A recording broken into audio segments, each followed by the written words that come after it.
there's a drug issue. It's not a drug use issue. It's a drug dealing issue, which is what the underlying. Now here we are. You get probation for that. And 3 weeks later, you're dealing drugs again. Sentencing on Jason Jones. Yes. Oh, okay, hold on. What's the name on that one? Al? They're the same, but that's something that you wouldn't know that if you right about what you choice of it.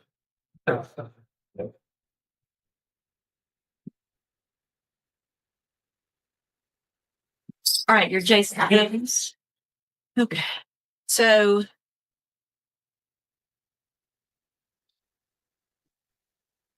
Mr. Jones has two cases. We've got cause number 26, DCR 0340, which is a new offense of possession of a controlled substance, a second degree felony.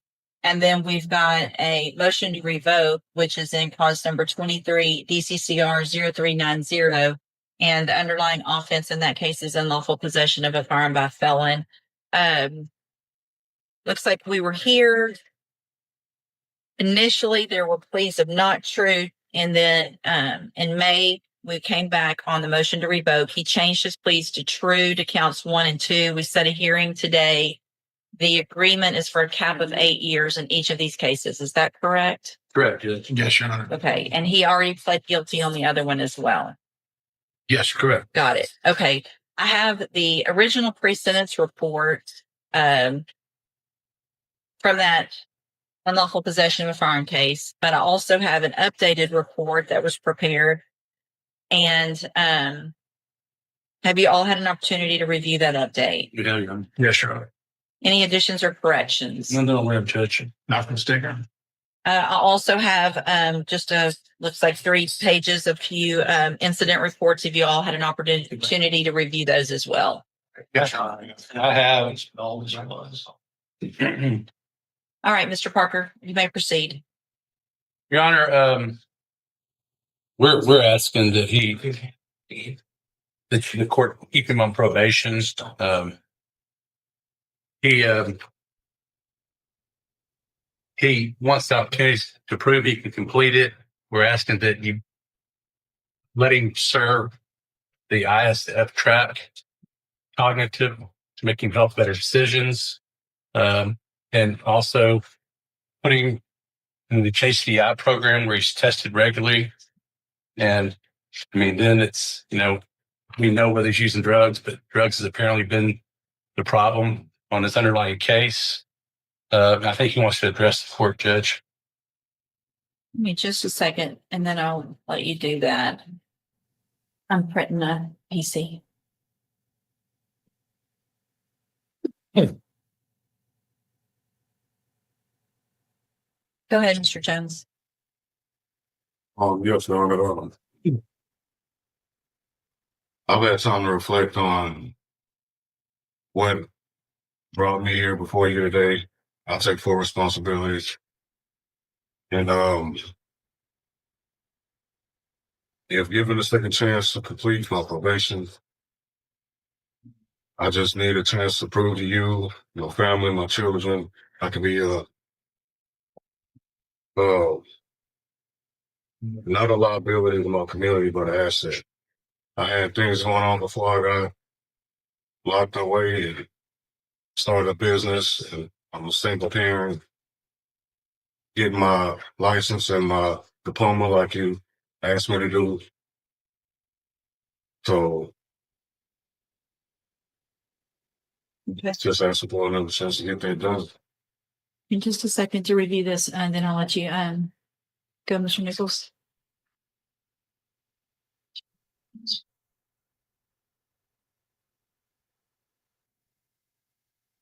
Mr. Nichols?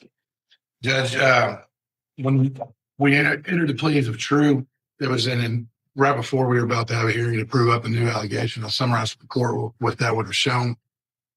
Back in June of last year, only about 3 weeks after he started probation, he was detained in an empty lot off of about a block off of Calderon, downtown Beaumont. Not coincidentally, about a block also or 2 away from Henry's place. And what he had been doing was selling crack cocaine. He was one of several individuals in an empty lot that had an active trespass warning on it. And Beaumont police would have testified the reason they went to that lot and detained people that day was because they had received or been informed by several people that had been stopped that week with crack cocaine that they bought it from him. And so when he stopped, he's sitting in a lawn chair in this empty lot where he's not supposed to be with a plastic grocery bag underneath the chair. And in that chair is about 11 grams of crack cocaine along with synthetic marijuana and I believe actual marijuana. And so he had gotten probation for the charge of unlawful possession of a firearm by a felon. His original felony case was state jail from Harris County. And then almost as soon as he's put on probation for that, he's in the street selling crack. I don't see how we would keep him on probation. I think 8 years is appropriate. On both these cases, Judge, it's a second degree amount. So the new case that he pled guilty to.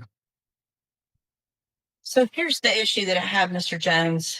Mr. Parker's argument that there's a drug issue. It's not a drug use issue. It's a drug dealing issue, which is what the underlying case had to do with as well. When you were pulled over for that and you got the case of the unlawful possession of a firearm by a felon, you were found in possession of the Glock 9mm with a chambered round, green marijuana in the center console, another bag in the cup holder, and then another 4 bags and a scale and a second firearm in the car, again chambered with rounds in it.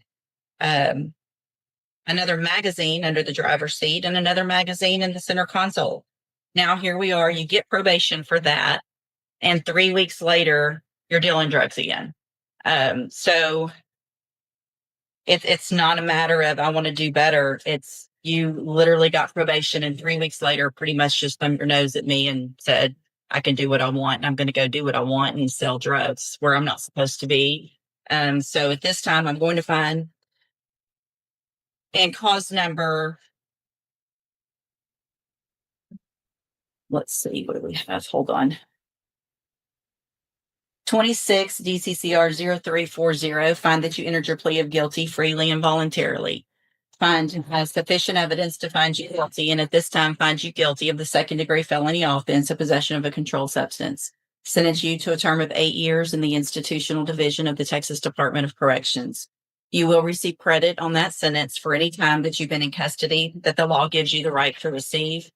And cause number 23 DCCR 0390, going to find that you entered your plea to true to count 1 and 2 freely and voluntarily. Find those counts true. At this time, find sufficient evidence to find you guilty of unlawful possession of a firearm by a felon. Find you guilty of that. Sentence you to a term of 8 years in the institutional division of the Texas Department of Corrections. You will also receive credit on that sentence for any time that you've been in custody that the law gives you the right to receive. These cases will run concurrently, which means together at the same time. I'm handing you the trial court certification in each of those cases that shows that these were agreements that I followed, and so you waived your right to appeal. I also handed you a written admonishment regarding your ineligibility to possess a firearm or ammunition. Obviously, you know this, but I'm required to read it. Because of the judgments entered against you, you're ineligible under Texas law to possess a firearm or ammunition. Possession of a firearm or ammunition could lead to charges against you. If you have any questions about the laws that make you ineligible to possess a firearm or ammunition or how long that lasts, you can talk with Mr.